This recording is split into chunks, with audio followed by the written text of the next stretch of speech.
Hello, ladies and gentlemen.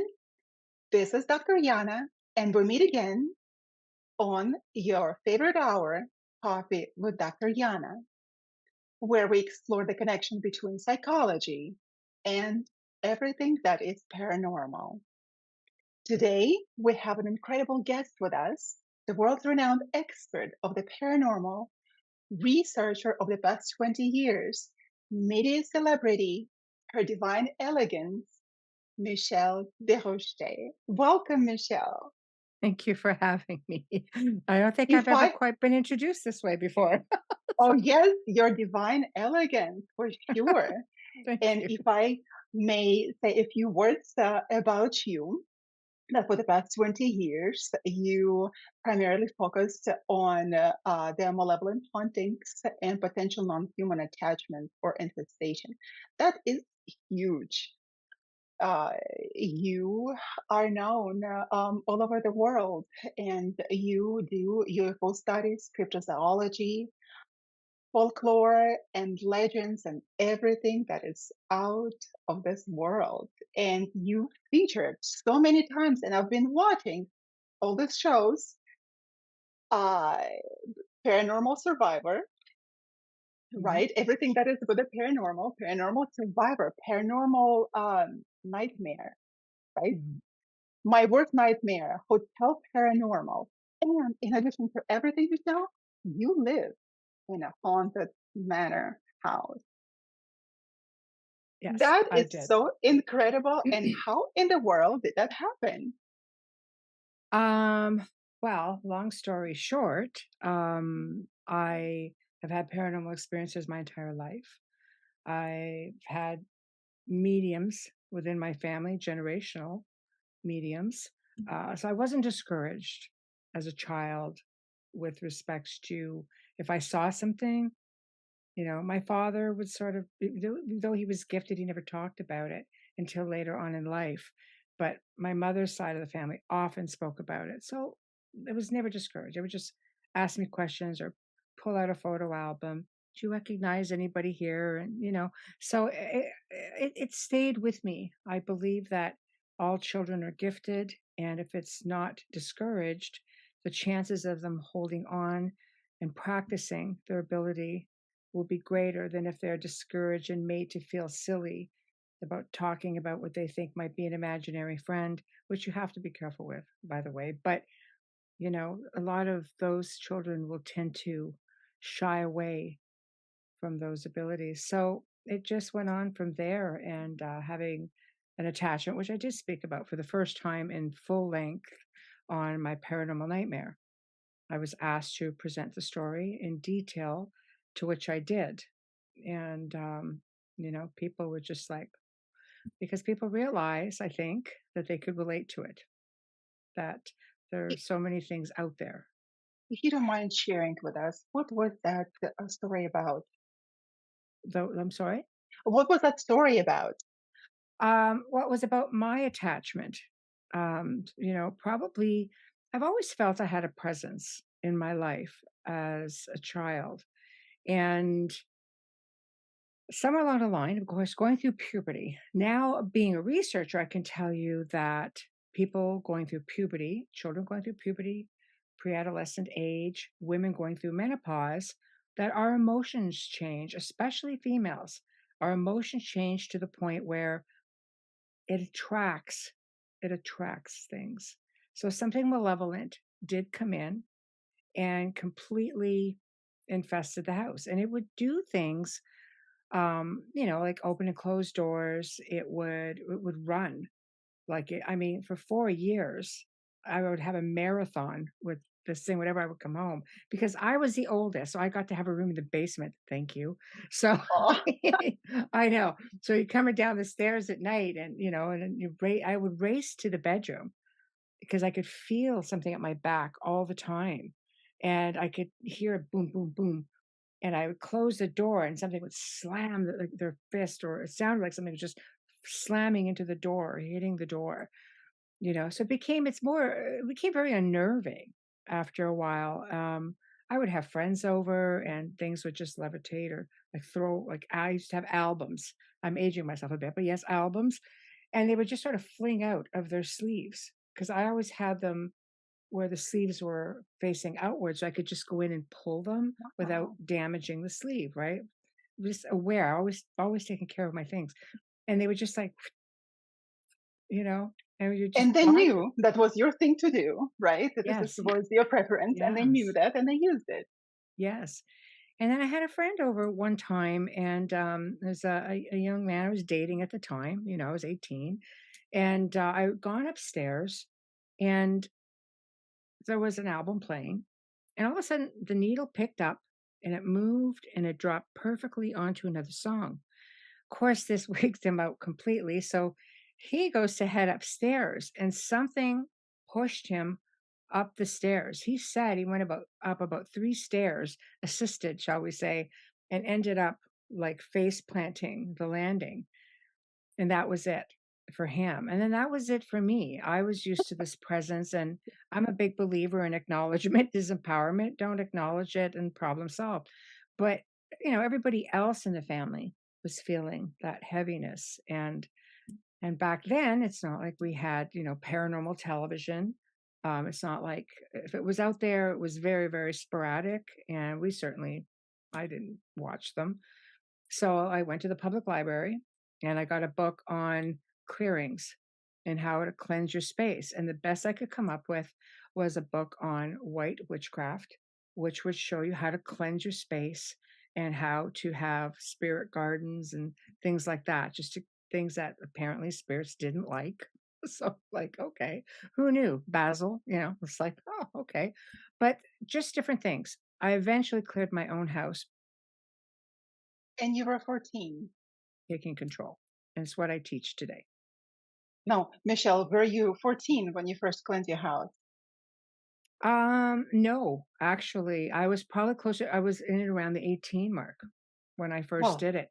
When I was 13, I started having, like, whatever it was pretty dormant to that point. Because I started going through puberty at a young age, and you start noticing little things, but I didn't pay much attention to that because there was no need to.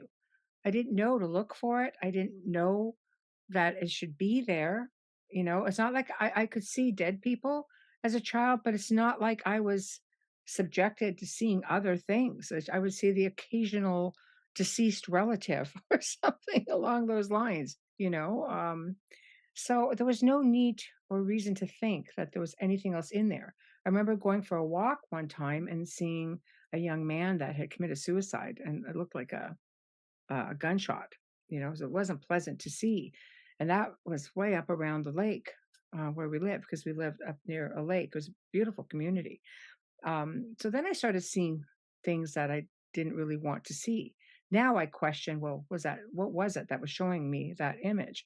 Was it really a young man, or was it this entity that had come in, because eventually showed itself in a somewhat, I mean, it could have been worse.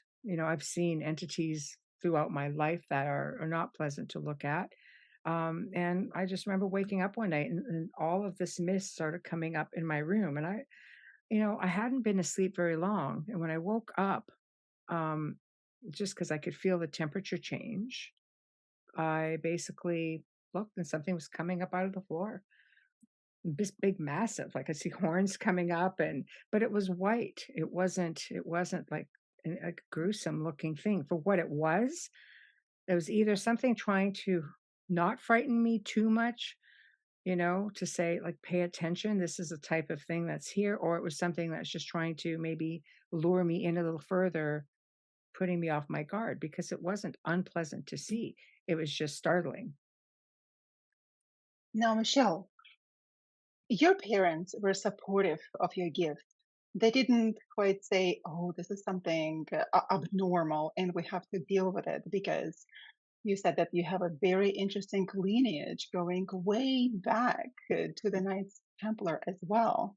Mhm. So I'm sure that a lot of viewers would be able to relate to it, although for them, the situation probably would not be so easy and supportive. Mm. because in our society now, I live in California, it's not so. And nowadays, the history has changed, and we don't burn at the stake, right? Mm. We don't get burned True. at the Yeah. stake. Yeah, but at the same Mm. time, it's easy to take this gift and turn into something abnormal.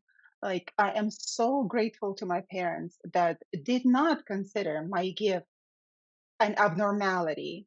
The Mhm. only thing they told me just to share it with them, which I did, and I didn't share with other people because they Mhm. told me that otherwise, so it's schizophrenia. Early on, I found out what it was. And the reason how they knew that it was not is because the information that I had given them was always the objective reality, Mhm. always supported by the facts and things that would happen in the future and things that I saw they would be able to experience as well. So I Mhm. think it is absolutely important, the support. And even if there is no support, like you, for example, you didn't know how to cleanse the house and you went to get a book. Although with your interest in lineage, I am sure that you had it in your genes and you knew where to look. You already had that gift that was speaking to you, your own genius, your own Mm. daimon, and Mhm. that was guiding you in your life. I believe so. My father was a little more, again, also very gifted on his side of the family, and he just didn't want to talk about it. Later years, he opened up about all the things that he saw, including, in the house. Hmm. But he basically was just like, I don't want to be, this is ridiculous. My mother would be like, we know it's not ridiculous because my mother was seeing things happening in the house. My younger sisters were seeing things happening in the house.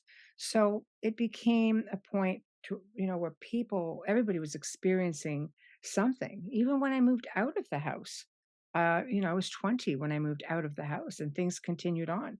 Things continued in that house until after 60 years, my mother sold the family home. And, my father went into assisted living and she ended up living on her own. And the new people who moved in were still experiencing things. When we moved everything out of that house, things were happening. My mother lived alone in the house for a while. Things were happening and amplified. So Now, it's all there. Support, absolutely, absolutely, it's very important.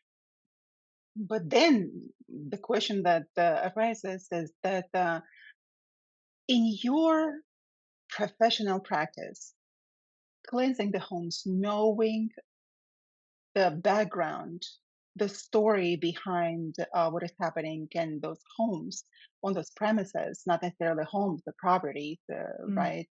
Um, is it possible that no matter what you do, or no matter what other people do, exercise a place, cleanse a place, it will always be, uh, it will always have an attachment of particular entity that will never leave, and we as humans don't have the ability to rid ourselves of it.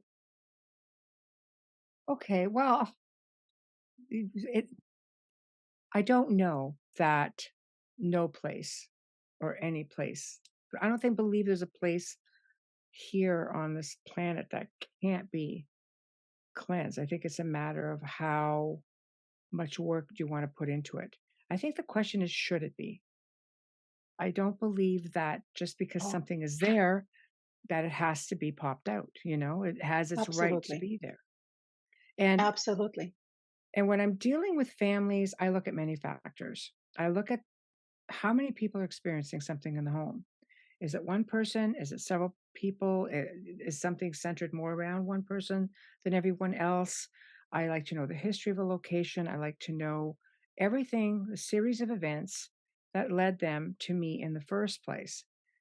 And I will usually, if it's centered around one individual, especially, I will request psychiatric assessment, psychological assessment, and I will usually ask for two and permission from the doctor to work with the individual.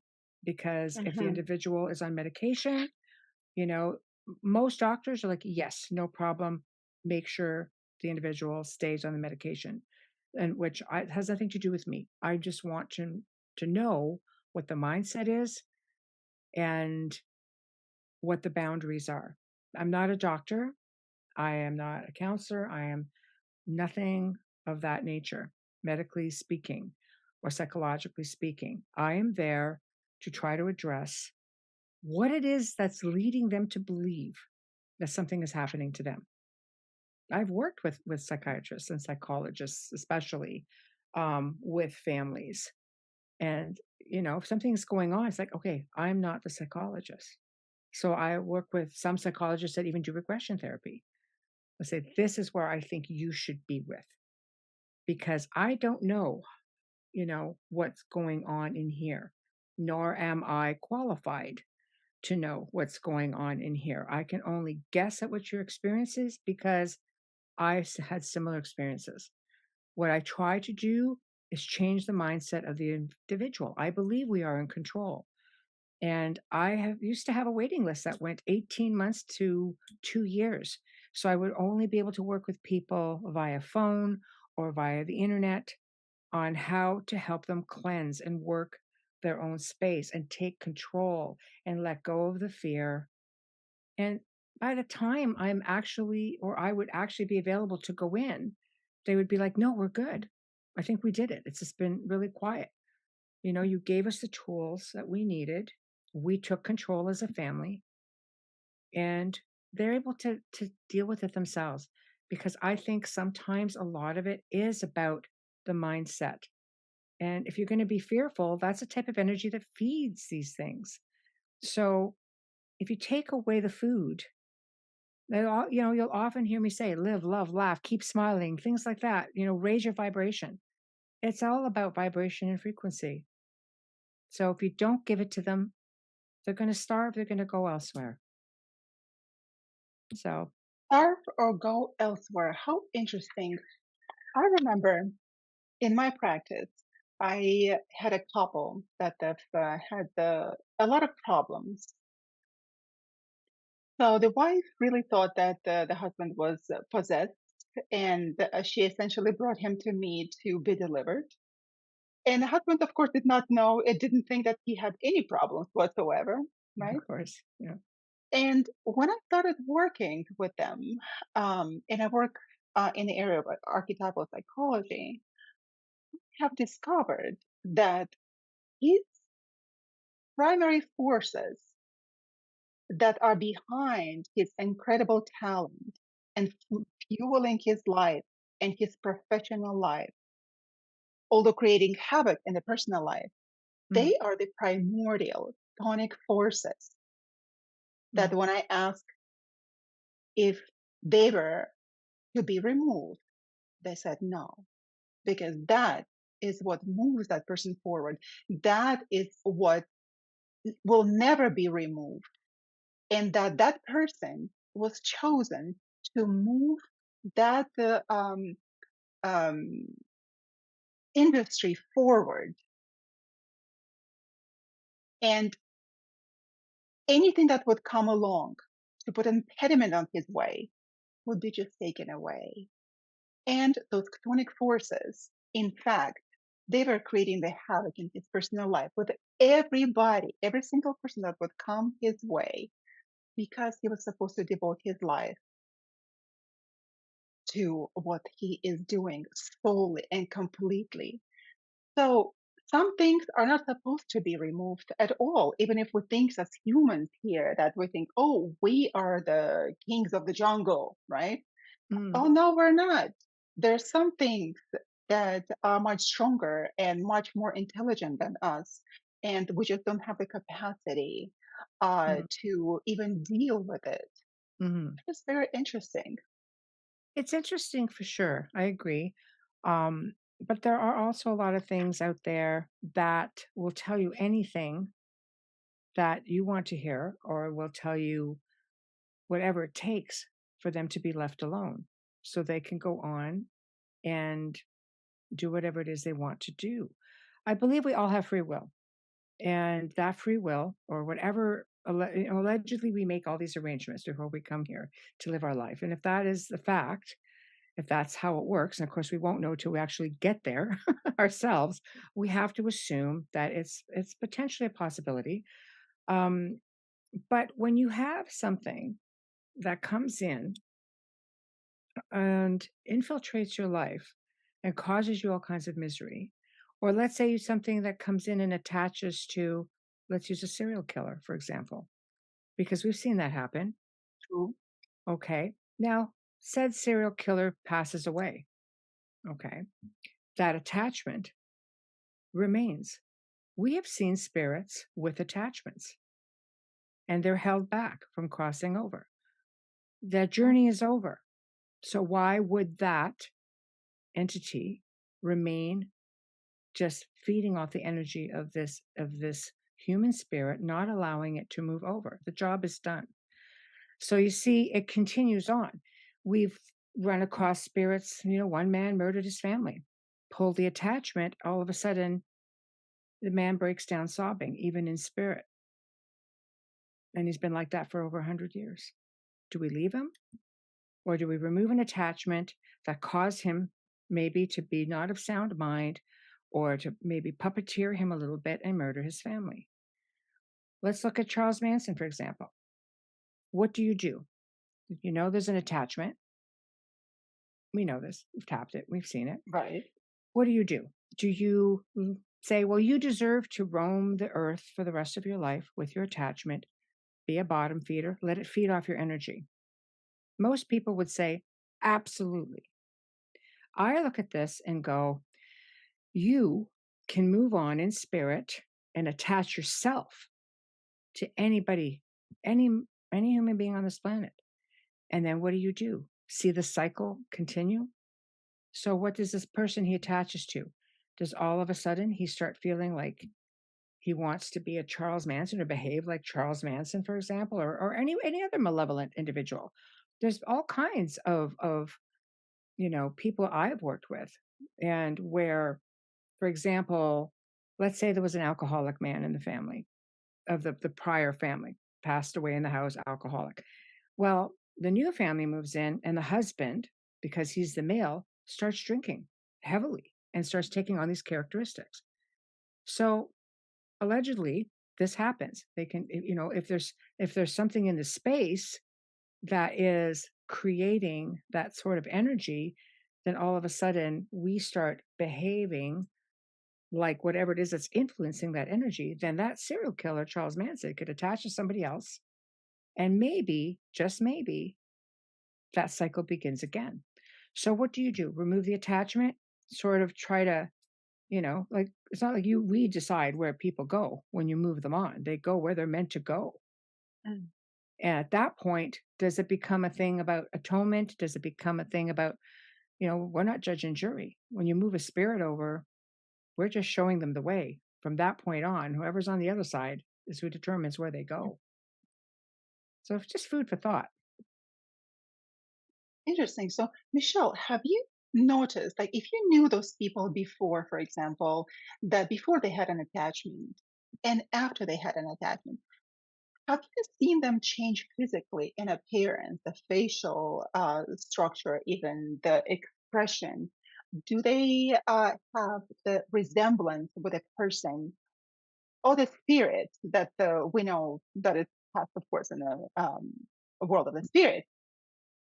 Do they have a resemblance in I've their seen people. appearance? Well, I've seen people in photos who have been superimposed on by spirits. It's crazy. So I imagine if the camera lens can pick it up, that you might be able to pick up something like that in real time. I think if you're very gifted, you could. Could we physically see something? I mean, what I have physically seen is nothing that drastic or dramatic. I mean, I've seen people be very foul and negative and just being looking angry. When you're angry, you tend to have that dark presence about you, if there's something influencing. I've seen people, when you remove the attachment, their entire demeanor changes. They just Mhm. seem to have a lighter feel about them. They start smiling all the time. You can see it in their eyes. Their eyes just seem to have a brilliance to them. It's the same with clearing a house, and you see this a lot. They try to describe it in some of the shows. So the house seemed dark, but after the clearing, everything just seemed brighter. I think it's something similar to that. You're saying that their eyes even change and the light start to shine through. Now, they say there's a saying that the eyes are the mirrors of the soul. Now, Yes. when you look at people, I know that you are able to sense and you know this information, you have the knowing. However, when you look at their eyes, do you immediately know what is behind, or sometimes that those spirits or entities that are residing in a person can hide? Mhm.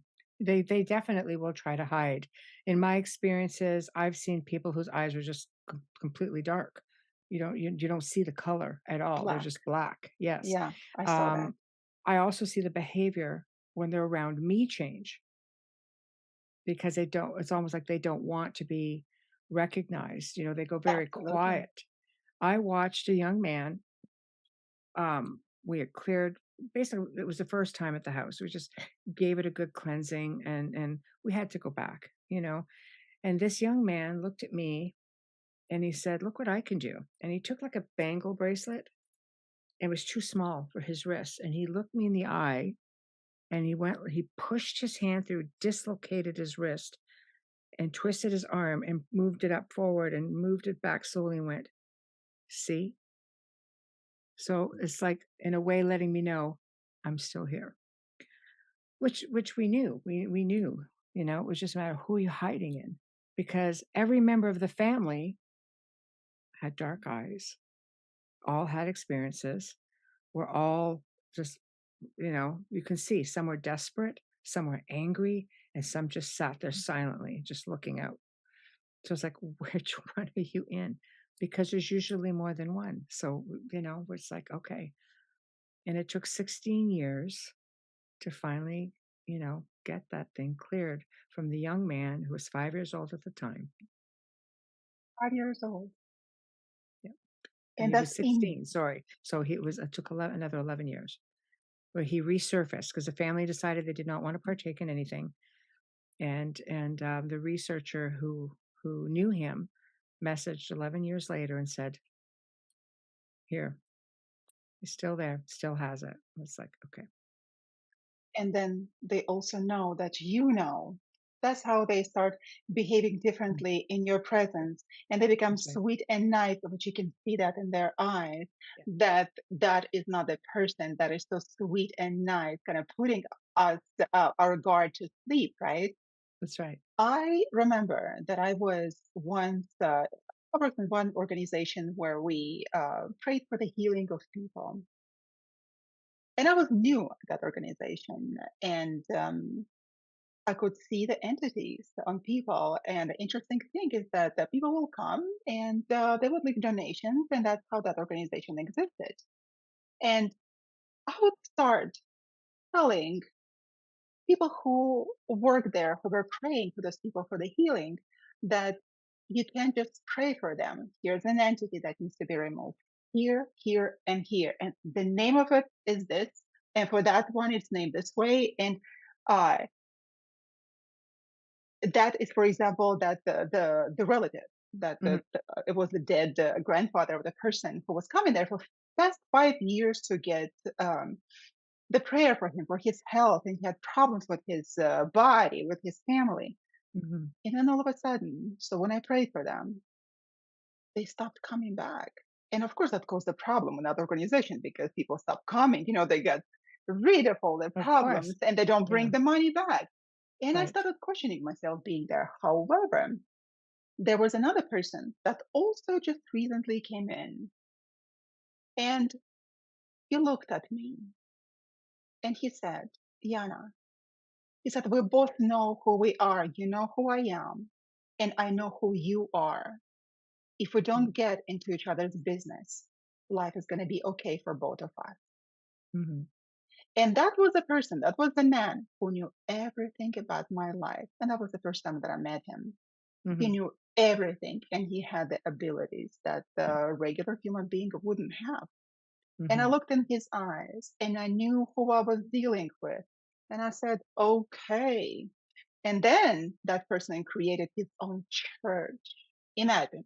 He didn't go and create the Church of Satan, for example, right? He went mm, and created Christian church. and a lot of people from that organization they started going there, and a lot of people from from the church that he was going to, and I at the time they came to his place. Mhm. And when I met those people, I said, listen, he is not the person of God. He became a pastor there and he was making his own little congregation. I said, Yeah. this is not the person of God. Look in Mhm. the eyes and wake up. To which Mhm. he came to me and he threatened and he said, I know what you're doing. I decided not to interfere. However, I saw the people Mhm. later and they said that you were right. That was not the church of God. So a lot of the people, a lot of those bad spirits, they get in the head of some sort of organization under the disguise of being benevolent and working toward the benefit of the people. Mhm. So by looking on their face, by looking at the eyes, you can see.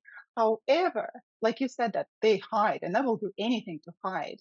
Mhm. A lot of the times that I could not see and I could not even sense because that's how good they are at hiding. And then all of Mhm. a sudden, bam, and the That's right. complete manifestation Mhm. takes place. That's right. That's right. Let me, Michelle, I have a question for you.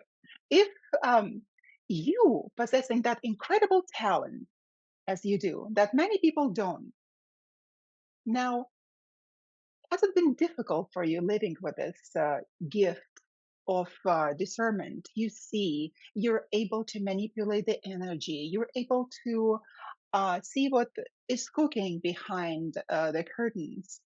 Um, did you experience any negative sort of retaliation from the spirit world at all Well, I for wanna doing the be work that you clear. do? I wanna be very clear. I am the person in the forefront of a fantastic team. It's always been that way. I've always been the one in the forefront because I've always been the one that people see. But there's an amazing team behind that, and they're very gifted, and a lot of them have been on television. I've made sure everyone has had their their their day in the limelight, so to speak, because I want them to be recognized. But it's still their place with their abilities to discuss that and what they do. Because um, you know, with my viewer, for example, works a lot of criminal cases and stuff. So I don't go there. I don't go there. But I can tell you that I'm only one person, and my abilities, they all work differently. Everybody works differently, but it's the team that makes it work. And we also work with beings on the other side of the veil. And that is what makes it successful as well. Like there's a lot to the component of the group. So, with that being said, when I was doing a lot of on-site, because I know the question you're asking, and when we were doing a lot of on-site investigations, we did one time because I don't fear any of this. I know my mindset, and I know I can control a lot of what happens pertaining to myself. I get startled, don't get me wrong. It's like if you jump out, something Mhm. jumps out at me, I'm going to be startled. You could jump out at me, I'm going to be the same startled. It's not going to be any different. But, early days, I was a little cocky about it. I was just like, nah, you don't bother me, go away, just go, whatever. Somebody growl at me, like, whatever. I still get like that, but with a little So bit you more. go in and you take care of the situation. I do, I do. I'm a little more humble about it these days, though. But because every being is as much as they're there to cause harm or infiltrate somebody else's life, they're still an otherworldly being, and there has to be an element of, I hate to say respect because of what they are or what they represent and the havoc they bring with them, but you have to respect everything within the elements. You really do. And what I didn't bank on one case that we did, and it was featured on television, and the one family would not participate in the show at all. I was brought on just as the researcher for one of the gals who was involved, and her place was actually two houses. Her place was cleared, for the most part. But again, you have to keep up on it. She lived a few hours away. It was hard to be there all the time. And the other place was like, no, we want nothing to do with this at all. We don't want to give an interview. We don't want to partake in the show. That's it. So they what the show did is combined the two cases into one, which made it very confusing for the viewer because they didn't Mm, really understand why some of the things were happening the way it did. But realistically speaking, the entity was the same. And we left for that night. And as we were leaving the second house, we realized there was a whole back section that we weren't even made privy to. We had no idea it even existed because it came in under the tree mm, canopy and it was blocked off from the inside. You couldn't see it unless it was a big circular driveway, unless you came around the other end. mhm. And we're like, is that a hole at the back of the house? It was huge because it used to be an old trading post. So Wow. it was a big building, very old building as well, like from the 1800s. So anyway, my daughter ended up losing her sight and just, she had perfect vision. And she came one morning and she goes, I can't see. I'm just like, you mean you can't see? She goes, I can't see. Didn't Paranormal was the last thing on my mind. Logic.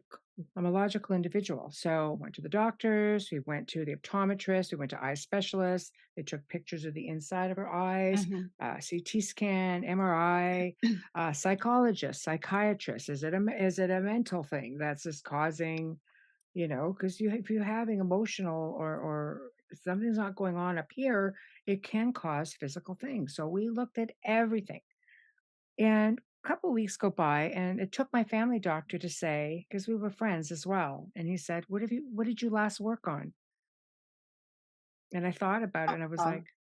I'm like, oh my God, I think it could be a possibility. Yeah. So, we had initially talked about going back, but the family we were supposed to go back and help did not want us to go back. So Oh. I tapped in. I'm like, what do you want? It was like, stay away. Well, we're not allowed to go back anyway. I'm like, all right. Problem, you know, and she came to me like that evening and she said, I can see. So say what you want. The one vision in the one eye never came back to as good as it was. But the thing is that she could see and you know and that was that. And people are like, well, was that a deal? No, it wasn't a deal. I wasn't allowed to go back. I just said, yeah, whatever, because it's just like, the family didn't want to continue with anything. So we were not going back. We were not meant to go back. And So what's important that you could do that decently because you don't have to go onto the physical premise you don't. per se in order to do the work. And of course, you can do it decently. And when people schedule an appointment with me, I don't know them. Right. And I Right. look and I research and I know what story they are telling me now and what story is actually happening behind the scenes. Hmm. And that's very interesting that you can do that distantly as well Hmm. because It's about energy. It's just tapping in. Believe me, when you work with certain beings, they know everything about you before you ever step foot in there. And everything they are already tapped into you. They know where you are. All you've got to do is say, "What?" I've had things come to my home before I go to a location and, try to, before. oh, yeah, trying to flex their muscles, growling at me. I was like, yeah, whatever. I remember one time I was supposed to go to this one house and it was really sad. It was a really, really sad situation. But anyway, I was just in my ensuite and I was just finishing up, getting ready, brushing my hair. And as I walked out into the master bedroom, there was three knocks on the bedside table, which was marble. So they really had to be a hard hit for me to hear it. And I just grabbed my purse and I said, I'll see you in an hour. And I just walked out. It's like, I don't care. Acknowledgement is empowerment. I'm just like, I'm not giving it to you. I'm not scared of you. And sure enough, it was there. It was there when I got there, and, while I was in I always like to leave a voice recorder on just while I'm having initial contact. I try to have it Mm. very laid back. I don't go in there drilling people. I can just get my questions just by asking and having, sitting over coffee, having a conversation, and believe me, the fact that they're being ignored, you get all kinds of growling and hissing and stuff going on in the background, and it was all in there. It was all in the recording. But when I got there, that the family had been through so much, that woman dropped at my feet and just grabbed, and it was just like, and she had had somebody from the church, her church, in there, and he goes, "We'll be back to help." Never came back at all. Oh, Michelle, that gives me goosebumps because we can talk about it. Of course, we can tell stories, but at the same time, Yeah. those are real people that go through it. Yes. And when I say that people thank me for literally, there was a woman that was kissing my knees. What in the world is happening? Yes. Her pain was so severe. The entire house Mhm. was under so much turmoil. And when Yes. it lifted, she was so grateful that she actually kissed my knees. Mhm. That's people are brought to the point of desperation a lot of the times. Mhm. And that's how they would thank you. And I can relate to that because how old was your daughter when it happened with her side? Uh, 14, 15. 14, Yeah. 15. Mhm. Mine was actually, she was 3 years old, and we lived Mhm. in the one of the most haunted homes and for 10 years. And I did not know up until when I watched that episode with your daughter, I did not know that that could also be associated with my young child, small Mhm. child, losing her eyesight. And of course, a lot of other things and illnesses were happening at the time, but losing the eyesight, Mhm. I did not Yes. know about it. But then again, like you said, that we have to respect them. A lot of the times when you watch the shows and the movies, oh, they're ordered, get out of here, you filthy spirit, whatever it is. Like, Who are we? who are you? Yes. Who are you? Pure mortal. Oh, yeah, you think that you have the power from God who gave it to you, you know? And I you believe have mindset to, is important, though. I believe you have to be respectful. Take you have control to of be your life, respectful. but be respectful, because if you don't, it's gonna be Absolutely. looked at as a challenge. And let me tell you what, challenge accepted is how the response you're going to get.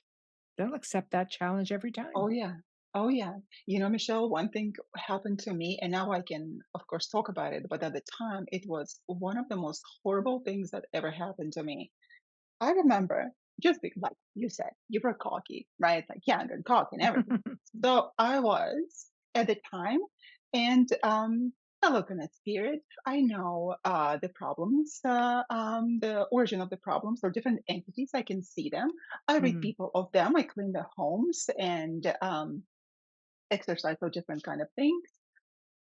And I remember I was talking to a friend of mine, and I said that, oh, the devil would have to work hard to deceive me because I can see through everything.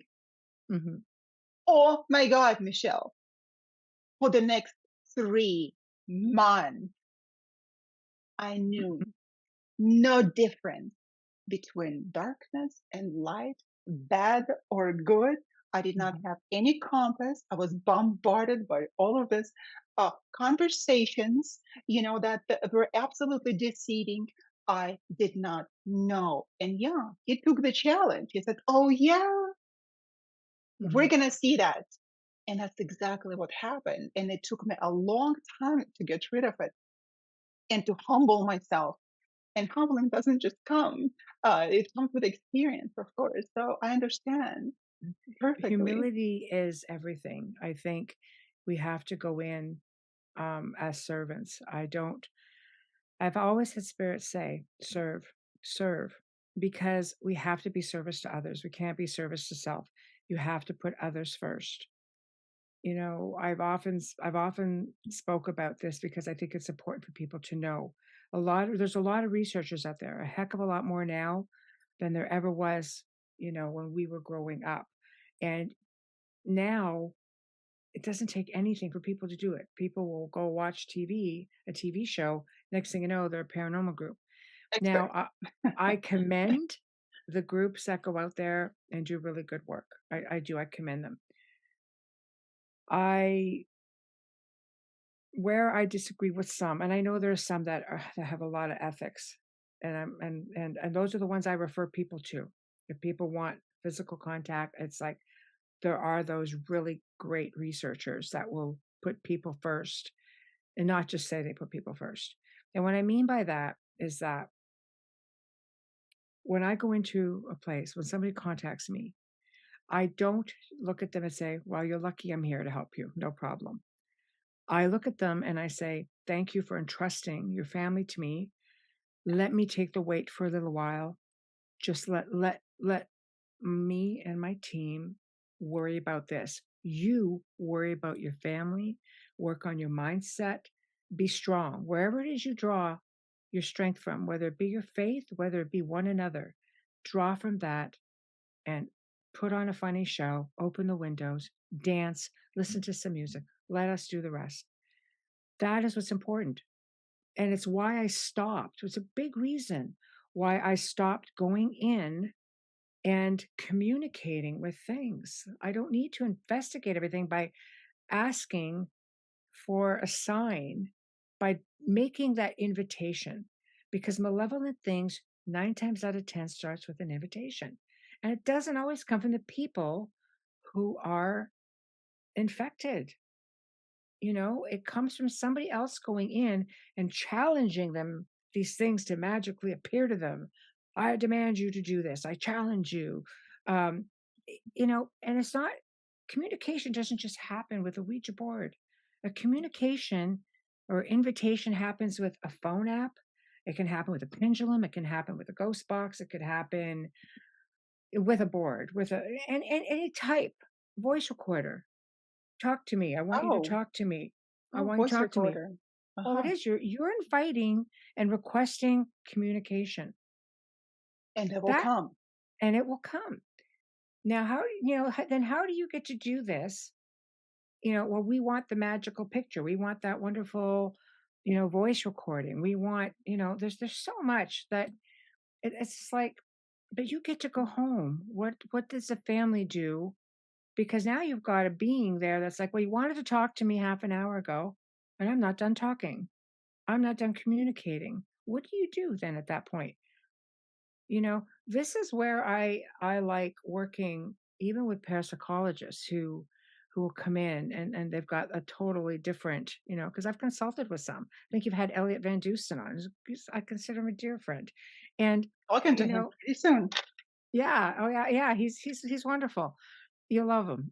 And, it's just a matter of like, okay, like we bounced around, because I worked with a client that he ended up working with. He goes, okay, what's going on with this? And we banter about it. Not banter, we can communicate about it. And you have the logical side of things, but then you have the really very real side of things. And I like working with people who can walk the line on both sides. You have to keep the logic going because it's a process of elimination. In the end, when you're left with something, you don't say 100% unequivocally, "Yep, it's a demon. Yep, it's a ghost. Yep, it's this, it's this." No, for me, what it does is it means I get to explore this a little bit more because I didn't find the answer to it. The Mhm. paranormal is a field essentially of hypothesis. We don't know for sure what any of it is. It could be a dimensional bleed through, as my producer likes to say. It's dimensional bleed through. Maybe, it's yes, it makes a heck of a lot of sense. But it could also be other things that create a lot of uh, the same things that a ghost, a demon, an angel. They're extraterrestrials that do the same thing. A demon looks, Oh, sounds a whole lot like a reptilian to me. They're out there. absolutely. Light Well, beings, angels, grays, like, you just have to start looking at things like sleep paralysis. You have the scientific, you have the ghost stories, and you have the extraterrestrial, and they're all exactly the same.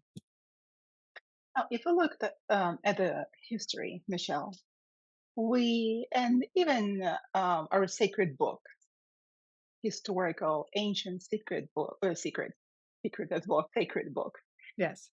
we would see that God can be so malevolent, right? And the punishing people and all of the light. If you look at the theories of ancient aliens, that making a lot of sense, Mhm. meaning that I could not understand what was written in the Bible and why would God be punishing people so much. When I understood, when I had my own visitations, when I understood that, oh my God, they were just extraterrestrial. And because the people did not know what it was from their own frame of reference at the time, they could not name it. So they became God's angels, of course, when they were just extraterrestrial. Absolutely. Yeah, well, I remember that when I was 14, that was, I think, when I was 7, and then I was 14, I started seeing the grays. I had no idea what it was, and it scared me to death. I remember that as a child, I ran to the bathroom and I closed the door, then transpired through the bathroom door, and they're like, "Don't be afraid of us." And I'm like, "My God, I'm in the bathroom, like they're everywhere. So don't be afraid of us. We just need to share information with you." Mhm. And they did. And at the time, they told me that there's in 6 months there's going to be a huge earthquake in Iran, and it is going to kill thousands of people. And I told my parents about it, and they're like, Mm, "How in the world?" And that's exactly what happened. mm, And when they come and they tell me about the horrible things that are going to happen, and they do happen, and who is at fault. I don't quite understand what is the reason of coming and telling us and informing us of what is going to happen? I don't know. I have not really figured it out, but I know also that there have been, how I know it is an objective reality because as a child, I remember that my parents were watching TV at the time and they started showing a lot of happenings, a lot of people at the time seeing grays. The little mhm, gray people, that's what I call them. And I even made drawings of them. mhm. Later in life, they started coming and saying that they are the constellation of four. Like, okay, it's either my gift or maybe it's time for me to go and commit myself somewhere. I And think it's a blend of everything. I do. I yeah, believe it's a blend of everything for you. I believe that, first off, it's lineage. Like, if you are a contactee or an experiencer, chances are so was a member of your parent, like either your mother or your father, maybe both, your grandparents. I realized that, and I asked my mother before she passed, I said, "Any extraterrestrial," you know, like, she goes, "Well, you had a big fascination for the stars from the time you were very, very little." Her father, my grandfather used to have a telescope, and back then, like, it was a lot of money to buy a telescope. He bought a telescope, and he would watch the skies all the time. He had many extraterrestrial experiences. I found out just through our bloodline, where it went, that it made sense that we would have those types of experiences. Then I found out my father, on the other side of the family, was saying, "Oh, yeah, we see UFOs all the time." I was just like, "What?" So, and my mother, stated to me at one point, she said, "Well," she said, "your sister was supposed to be a twin." She goes, "Yet one was born, yet there were two to start with." So, I started really putting two and two together. And, I still have experiences, incredible experiences, downloads, everything. You know, they've shown up in the house. I've seen giant portal open up, right, driving, and I'm sitting here big, and I had a vision of that almost in the same area, probably a year before. And when we were driving home one night, I looked over into the sky. It was all the same colors. It was all iridescent pastels, massive, and we can only see that like a big arch. And I'm looking at the person I'm with, going, "You do see this, right?" And he's like, "Nope, not a thing." I'm like, "I cannot be the only one to see something. It is immense." It was a clear night sky in the summertime. There was no reason for it to be there. And he's just like, "Not a thing." Just go. I was mind blown. I woke up with Gray right beside me. I don't even say woke up. I mean, I was falling asleep. So I'm just lying in bed. I'm just getting ready to call it a night. And I look, and there's like a 4 to 5 foot Gray standing beside me. They're so close I could just touch him. And I just looked at him and I went, nope. And I rolled over. Nope. uh, nope, So you guys nope, didn't not doing it. communicate, Nope. and I was tired. Yeah, didn't want to. So it got to a point where they were becoming more regular, to the point where people would see them, like, move behind me, even when I did the radio show, and people were mm. just picking up on them. And it's like, oh God, okay. That was the other house, of course, the haunted manor. We've sold it, by the way. but Oh, that was, you we no longer. did. Yeah, no, we don't. We don't. This one's much more quiet, which is very nice. But here we have different experiences, like music. You hear, when my mother was in the hospital, just before she passed, I was hearing a lot of choirs singing, or I would hear Viking chanting, and we were hearing flutes, all kinds of phenomenal music. But the choir, it almost brings you to an emotional brink of tears. It was so emotional. Going, what is going on? Because it went on for 2, 3 straight weeks. Even if I was driving during the day, I was tapped into it. And when just before my mother passed, a friend of hers, very gifted individual, said to her, she goes, "The angels are singing for you." Uh, I'm going, hell uh-huh. yeah, they are, because you're freaking keeping me up every damn night. So I just left it at that. So this house comes with different things that happen in it, and still extraterrestrial activity. So, Actually, because I rather sing myself, it was one of the first experiences how I heard singing. That was the choir. Again, I would go and start again. I get not oh, you're cutting what. out. You're Oh, cutting out lots. Yeah. I'm only catching you you. can hear me? Uh, It's yeah, I can hear you, but you're cutting out. interesting. So can you hear me now? Yeah, I can Is hear it you now. better? Is it Yes. better? Okay. Yes, Okay. it is. Okay. Interesting. What I was saying. The choirs. Oh, the choir. That's right. I Yes. put Yeah. it was like the threshold, Yeah. and then I would ask them, "What you sing?" And they would say, "Well, angels are singing." You know, um, I would like angels, but not fallen angels. But what can I say? They can fallen. So interesting. I found it very fascinating because I hear frequencies a lot, and like just in real time, I can hear frequencies. Um, so for me, once in a while, you'd hear music. The other house, I mean, we were so used to hearing conversations at the other house, because the spirits would be talking and roaming, and doors, you hear the sounds of doors opening and closing, but they weren't really opening and closing. Mind you, I could come downstairs and watch a door open in front of me middle of the day, like things like that. So we were quite used to all the sounds of the other house. But when it was really quiet, we would hear big conversations going on. And some of it sounded like it was frequency, like old radio shows or old television. So I got used to it. But here, when we moved in here, I thought, it's quiet. It was More so, used to it. It's like, I "Oh, know, but I for me." I don't know, yeah, and I think I ruined it because Ah, because now now, the ET have followed, and we have different types of ET, not just grays, but there've been different ones. But the frequency, like, I can't get away from that. And we don't have any crazy towers or anything around here. It's relatively very quiet area. but I've always been able to hear frequencies. So I'm always going to hear things. Can you tune on a particular frequency? I tune into many. They're all different. Sometimes they're painful.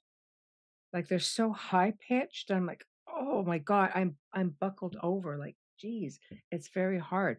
Other times they're just very gentle. But they change. Now, Michelle, ever considered not doing what you do?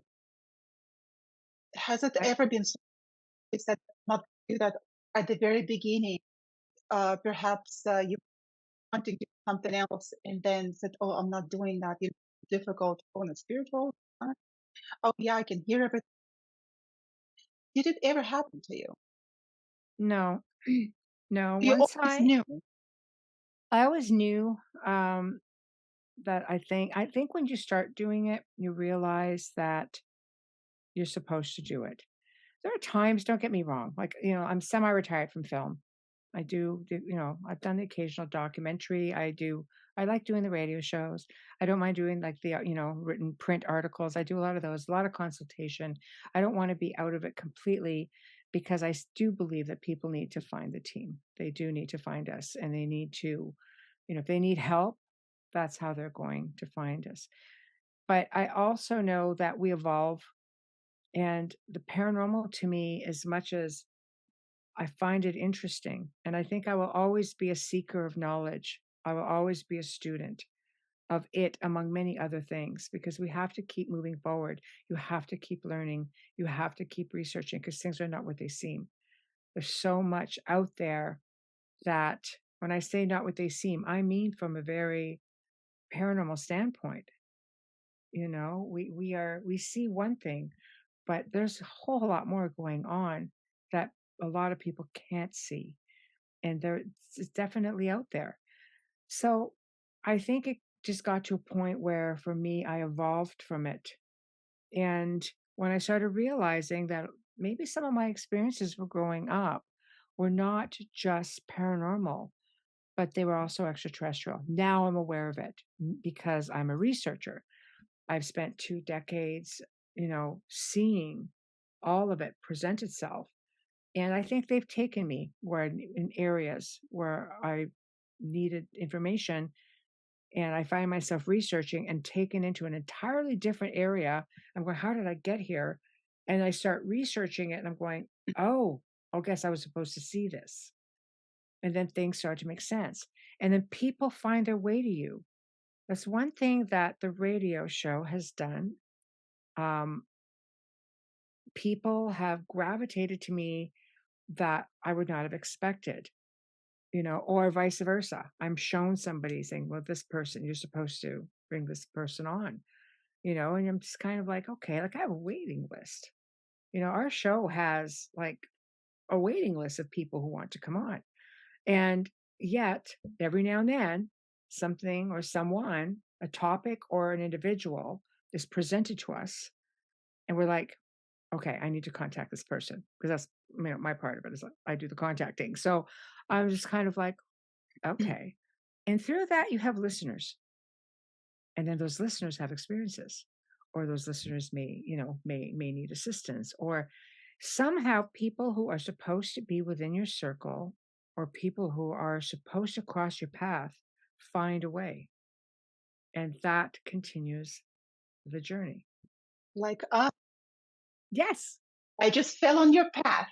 you did. I'm glad you did. My path through TV. So Thank if you. meant to be is meant to be for sure. I think so. I think people of like mind will come to a point where they'll gather. I believe that. I believe that, it gets to a point where people who do this sort of work or who do light work, whether it's planetary or whether it's with individuals, will find a way to one another because that is the energy combined into that collective. It matters. It matters and it works. You raise the vibration, and it will come from people who can enlighten other people. And then those people will become enlightened and it will just keep growing. Or you may have others that go the other way. Like, I've studied many religions. I've studied the occult and esoteric knowledge and a lot of those that sort of things. And at one point, people will tell you that, like, I was pretty dark myself. But it's just like you delve into it, you work with it, you research it, it can easily consume you. So you have to be so careful, so careful. Like, it's just said, he said that if you want abyss, abyss started staring back at you. Yes. Do be very careful, and especially nowadays when people are just like, "Oh, I know so much about I the spirit, Oop, expert." I'm cutting like, out again. "Oh, Yeah, quite a bit. quite a bit." Yeah, It's better now? it's still cutting in and out. Oh, yeah, better now? No, No. Oh, it comes in waves. So I'll comes put my in finger up waves. when you do. Oh, okay. Yeah, this is good. Okay. Oh, this was good. Okay. I have to do something with myself because I forget immediately what I was saying. Hmm. In any case, I am so glad that we are talking about it because professionals like you who have been in the area for so long and for whom it is not just nonsense, for whom it is the objective reality, it is Mm, the lifelong research. mm, People like you, Michelle, and particularly you, help so much people with their experiences because they don't know where to go. I did not know where to go when I started to experience that in my house. And I had to do my own research and how to do it. And by the time that I figured it out, how to cleanse my house, they would just come back again and again and again. And then I got so tired. I moved out of the house. I mm. moved out of the house. I couldn't live there anymore. And Did they as I follow? did, they didn't. Oh yes, yes, I did. Did some did, and my bed was shaking in California as well when I was violently shaking there. And I'm like, okay, we're gonna stop it right here. Hmm. And I, when I moved out, you are gonna believe it. I'm not gonna say you're not gonna believe it, but for a lot of people, it is something extraordinary. I had a big portrait on the wall behind of me behind the glass. It flies off the wall, falls in the middle of the room, and shatters it to pieces. Oh, I'm like, the hint is taken. That's Could right. not Yeah. you could Yeah. not be more clear here. And I'm Yes. leaving. And there was a woman who lived in our house that used to live there. She was the previous owner who died in that house, and nothing that we did we were able to get rid of that spirit. And interestingly enough, that she harassed every single woman that lived in the house because she was the owner. She was So the I'm so owner. glad that you do this incredible work and that people flocking to you, seeking help, and you're there, the light on their path that is helping them and guiding them where they're supposed to be going. And you relieving so much stress and suffering in this world, for which I'm grateful to you. Thank Oh, you very thank much, you. Michelle. I Thank hope you. that we'll meet again, you and I, for the next conversation. I know that you're so busy and you hop from one interview to another and Yes. your radio programs too. So Yes. we will Yes. conclude this podcast today, but we will definitely meet again. And this has been a podcast, Coffee with Dr. Yana, and I'm your host, Dr. Yana. Until we see each other again, goodbye. Bye, Michelle. Mwah.